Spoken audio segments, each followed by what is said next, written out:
Today I wanted to talk about one single word that has changed my whole entire life journey. That is, अगर मुझे कोई पूछे कि what a single word that you wanted to put on your name, that is a single word, gratitude. So अगर मान लो कि आज के दिन में आपकी लाइफ में कोई भी एरिया ऑफ लाइफ में, चाहे वो मनी हो, हेल्थ हो, रिलेशनशिप हो, करियर हो, यही चार चीज़ें होती है अपने लाइफ में। इनमें से अगर कोई भी लाइफ जर्नी में आपकी कोई भी एक एरिया ऑफ लाइफ ऐसा है जहाँ पे आपके साथ कुछ भी गड़बड़ चल रहा है, I really wanted to urge you to go back to that segment of your life, that journey of your life, और अपने आप को देखिए कि आप उस जगह पे कितनी सारी ऐसी चीज़ें हैं जिसको आपने टेकन फॉर ग्रांटेड लेके रखा है। कोई भी रिलेशनशिप टूटने से पहले आप समझ जाना कि आपने उस रिलेशनशिप को बहुत ज़्यादा टेकन फॉर ग्रांटेड लिया, जिसकी वजह से उस रिलेशनशिप में वो कुछ प्यार ही नहीं बचा, और आपने लिटरली उस आदमी के फ्रीक्वेंसी से मैच करना भूल गए और आपका वो रिलेशनशिप ढह गया। हेल्थ में भी आप अपने साथ जब डिस्कनेक्ट हो जाते हो इमोशनली, फिजिकली, तब आपका हेल्थ भी डिटोरेट करता है और आप उसको भी संभाल नहीं पाते हो। It is all about the frequency that you are giving into.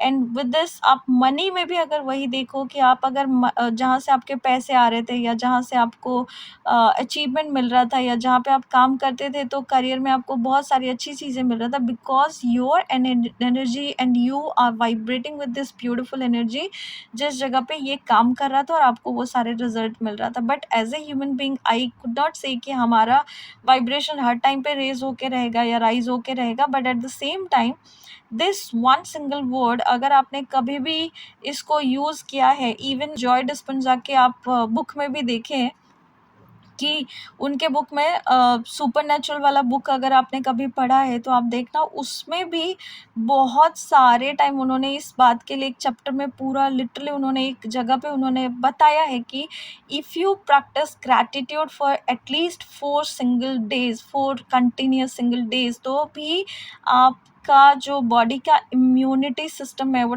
That is called immunoglobulin, वो इतना इंक्रीज हो जाता है कि जिसकी वजह से आपके बड़ी से बड़ी बीमारी भी भाग सकती है। तो सोचो, जितने भी इमोशनल पैटर्न से आप जा रहे हो वो सारी चीज़ें भी आपकी दूर हो जाएगी। इसीलिए हम लोग जब डेली मेडिटेशन और बहुत सारी चीज़ें प्रैक्टिस करते हैं मेरे feel it and heal it में, तो हम लोगों का एक फंडा है कि if nothing is going right in your life, just stand in the centre of your house. आप अपने घर में या अपने रूम में सेंटर में खड़े हो जाओ and just look around and start, मतलब ऐसा बैबल करना चालू कर दो, या स्टार्ट सेइंग इट कि thank you for this, thank you for this, thank you for this, thank you for this, thank you for this, at least 30 times. और देखना, जैसे ही 30 टाइम्स आपने बोलना चालू कर दिया होगा, आपका एक फ्रीक्वेंसी शिफ्ट हो जाएगा ऐसे तुरंत, और तुरंत आपको समझ में आ जाएगा कि जो इंसान आप पहले थे अब आपकी फ्रीक्वेंसी वो नहीं है। बिकॉज नाउ यू नो कि आपने, हो सकता है आपके लैपटॉप के लिए थैंक यू बोला, अपने सांसों के लिए थैंक यू बोला, अपनी आँखों के लिए थैंक यू बोला, अपने हेल्थ के लिए थैंक यू बोला, आपके फ़ोन के लिए थैंक यू बोला, आपके टेबल के लिए थैंक यू बोला, इलेक्ट्रिसिटी के लिए थैंक यू बोला, आपके फ़ैन के लिए थैंक यू बोला। There are so many beautiful things to be thankful for. जिस टाइम पे हम अपनी पूरी एनर्जी को हम अपने लाइफ में मोस्ट ऑफ द टाइम, या तो हम पास्ट में जी रहे होते हैं या तो हम फ्यूचर में जी रहे होते हैं। पास्ट आपके कंट्रोल में नहीं है, ना ही फ्यूचर आपके कंट्रोल में है। The only thing that is there in your hand is your presence. ये this is the very present moment. तो अगर आपको आपके ही प्रेजेंस के ऊपर कोई फ़ायदा नहीं है तो दूसरे के प्रेजेंस से आपको क्या ही फ़र्क पड़ेगा। तो आप अपने ही प्रेजेंस को प्रेजेंट में लेके आइए और उसको थैंक यू बोलिए that you are present living breathing being. और आप कोई भी चीज़ आज के दिन में मैनिफेस्ट के तो छोड़ो, आप बहुत सारी चीज़ों को दिल से एक्सेप्ट कर सकते हो, रिस्पेक्ट कर सकते हो, और दिल से जाने भी दे सकते हो। Even if it is a very hardest part of your life, hardest part of your journey, आप उसको दिल से दुआ दे सकते हो। बहुत सारी चीज़ें हमारे लाइफ में ऐसे होते हैं जब जब हम एक्सेप्ट नहीं कर पाते उन चीज़ों को। ग्रैटिट्यूड हम लोगों को वो एक ताकत देता है एक्सेप्ट करने के लिए चीज़ों को।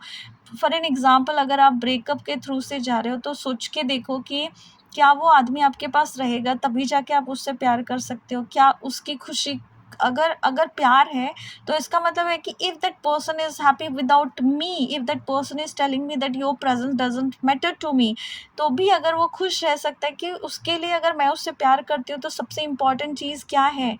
To leave that person, to let go that person, and देखना दूर से कि हाँ भाई ये खुश है मेरे बिना, क्योंकि मैं उससे प्यार करती हूँ। डजेंट मैटर कि वो मुझसे क्या करता है, it is on my control, it is my journey now to love that person. प्यार कभी भी होल्ड करना नहीं सिखाता। प्यार हमेशा इतना प्यारा चीज़ है, इतना ब्यूटीफुल इमोशन है कि अगर प्यार है आपको तो उस जगह पे आप कोई भी चीज़ को बांध के नहीं रखना चाहते, उसको आप उसको जीने देते हो, आप उसको ब्रीथ करने का मौका देते हो, आप उसको होल्ड बैक करके नहीं रखते, आप उस जगह पे ना उसको खुल के सांस लेने का मौका देते हो, और वहाँ पे वो चीज़ ना सच में ग्रो करते हैं। It is all beautiful journey. Plants को भी वही चाहिए, बच्चों को भी वही चाहिए, आपको भी वही चाहिए, आपके घर वालों को भी वही चाहिए। सो थिंक अबाउट इट कि जो भी एरिया ऑफ लाइफ आपके लाइफ में अभी बहुत डिफिकल्ट चल रहा है, if it is money, then start giving it out. आप थोड़ा थोड़ा चैरिटी करना चालू करो, थोड़े से पैसे देने चालू करो। The more you resistant about giving, आपको रिसीव करने के लिए वो चीज़ नहीं मिलेगी। It is all about the circle, कि आप whatever you are giving it out, you are going to receive it. And the very beautiful part of the gratitude is कि किसी के लिए भी अपने मन में कोई भी चीज़ ऐसी मत रखो जिसकी वजह से आपको तकलीफ हो और आप उसी कर्मा के लूप में उनके साथ खेलते रहो। The very beautiful part of is कि आज के दिन में भी जितने लोगों ने आपको हर्ट किया है ना, bless them because they are the most wonderful and greatest teacher of your life. अगर वो नहीं होते आपके लाइफ में तो हो सकता है कि जहाँ पे आप आज हो उस जगह पे आप नहीं होते थे। ये सोच के देखो कि if you have got married to your ex, क्या आप अभी भी उतना खुशी से ज़िंदगी जी रहे होते थे? That is the first example I have given you. अगर वो जॉब लग गई होती थी जो पहले आपने ढूंढा था, क्या वो अच्छा होता था? यू नेवर नो, जहाँ पे आप हो वो जगह बेस्ट है। अभी इस मोमेंट पे आप चीज़ें चेंज कर सकते हो। This is the right moment जहाँ पे आप कोई चीज़ को कंट्रोल कर सकते हो, उसके अलावा आप कोई भी चीज़ को कंट्रोल नहीं कर सकते। तो start paying gratitude towards every single thing, the thing, very thing that you are touching, living, being। आपके घर में आपके पेरेंट्स हैं, उनको उनके साथ अभी टाइम है, उनको थैंक यू बोलो। बच्चे हैं, उनको थैंक यू बोलो। आपकी गाड़ी है, उसको थैंक यू बोलो। आपके फ़ोन को थैंक यू बोलो। पैसे अकाउंट में, उसको थैंक यू बोलो। खाना है आपके टेबल पे, उसके लिए थैंक यू बोलो। There are so many things. प्यार के लिए अगर आप रो रहे हो, ब्रेकअप के लिए रो रहे हो, तो सबसे पहली चीज़ तो मैं ये बोलूँगी कि जो आदमी के लिए, एक आदमी के लिए रो रहे हो ना, एक बार आँख बंद करके देखो कि एक आदमी उधर खड़ा है और आपके घर में कितने लोग हैं जो आपसे प्यार करते हैं, और आपको लगता है कि आप दुनिया में अकेले हो, अकेले हो, अकेले हो। कैसे अकेले हो, मुझे बताओ। उस तरीके से आप अगर इन चीज़ों को देखना चालू करोगे, you need to change that perception. और यही आपको ग्रैटिट्यूड सिखाता है कि there are so much of love inside of me and there are so much of love outside of me as well। तो उसकी वजह से मैं अकेले कहीं नहीं हूँ। मुझे लगता है मैं अकेले हूँ, मैं हैंडल कर रही हूँ सारी चीज़ें, but at the same time when I practice gratitude more and more and more, I do know that universe is always having my back. और यूनिवर्स जितना ही ज़्यादा मेरा टेक केयर कर रहा है, मुझे सिर्फ और सिर्फ उस वाइब्रेशन में, उस फ्रीक्वेंसी में डांस करते रहना है, उस रिदम के साथ, जहाँ पे कि मेरी सारी चीज़ें, मेरी सारी ज़रूरतें, जो भी मुझे चाहिए वो यूनिवर्स मुझे ब्यूटीफुली लाके दे देता है। एंड ग्रैटिट्यूड से अच्छा और ग्रैटिट्यूड से बड़ा मैनिफेस्टेशंस कोई नहीं। आज के दिन में डिप्रेशन है, आज के दिन में पैसे का तंगी है, आज के दिन में रिलेशन से प्रॉब्लम है, आज के दिन में आपको बहुत ज़्यादा पेन हो रहा है, हेल्थ चैलेंजेस हो रहे हैं, करियर चैलेंजेस हो रहे हैं, जो भी चैलेंजेस हो रहे हैं, मैं लिटरली बोलूँगी आपको, आप मेरा एक कोर्स ज्वाइन करके देखो, that is a miracle course. आप अगर उसमें 30 डेज़ में आपकी लाइफ 360 डिग्री चेंज हो जाती है। I call it like breakthrough with the breakups, जो कि हमारे लाइफ में जितने सारे ब्रेकअप्स हम करके लाते हैं पैटर्न्स को और उन सारी चीज़ों को, उससे आप कैसे अपने आप को इम्प्रूव करते हो और कैसे अपने आप को एक ऐसे सर्कल में लेके आते हो जहाँ पे लिटरली आपको लग रहा था कि there is nothing, there is no one to be there, मेरे साथ कुछ अच्छा नहीं हो सकता। ये सारे पैटर्न्स आप बोलोगे कि सब कुछ और सब कुछ और सब कुछ अच्छा मेरे ही साथ हो रहा है। सो अगर आपको ये वीडियो अच्छा लगा, आपको सच में लगा कि ग्रैटिट्यूड कैसे प्रैक्टिस करना चाहिए और आपको अगर उसके बारे में और जानकारी चाहिए, जस्ट इसके नीचे आप लिखिए gratitude. I will make a different video जहाँ पे मैं लिटरली आपको स्टेप बाय स्टेप बताऊंगी कि आप क्विकली कैसे इन चीज़ों को मैनिफेस्ट कर सकते हो। And with this I am sorry, please forgive me, thank you and I love you all, take care.